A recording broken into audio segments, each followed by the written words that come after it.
দেখো বন্ধুরা, এই শাকটা হচ্ছে গিমা শাক।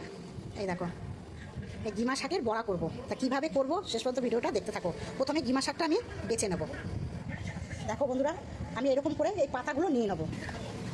এই দেখো, পাতাগুলো আমি এরকমভাবে ছাড়িয়ে নিয়েছি। দেখো বন্ধুরা, আমি তো গিমা শাকটা আমি বেছে নিয়েছি, এরকম করে ভালো করে আমি ধুয়ে নিয়েছি। তাই গিমা শাকটা আমি বড়া করব। কীভাবে করব শেষ পর্যন্ত ভিডিওটা দেখতে থাকো।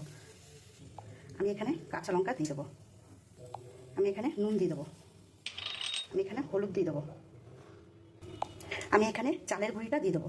যেহেতু চালের গুঁড়িটা দিলে একটু মচমচে হবে আর খেতেও খুব ভালো লাগবে। আমি এবারে এটা খুব একটু জল দিয়ে আমি মাখবো। দেখো বন্ধুরা, আমি খুব সুন্দর করে চালের গুঁড়ি দিয়ে মেখে নিয়েছি। আমি একবারে ছোটো ছোটো করে এমন করে বড়া করে নেব। আমি কড়াইতে তেল দিয়ে দিয়েছি, আমি বড়াগুলো এক এক করে দিয়ে দেবো। দেখো, আমি বড়াগুলো দিয়ে দিয়েছি। আমি এরকম করে প্রত্যেকটা বড়া উল্টে নেবো।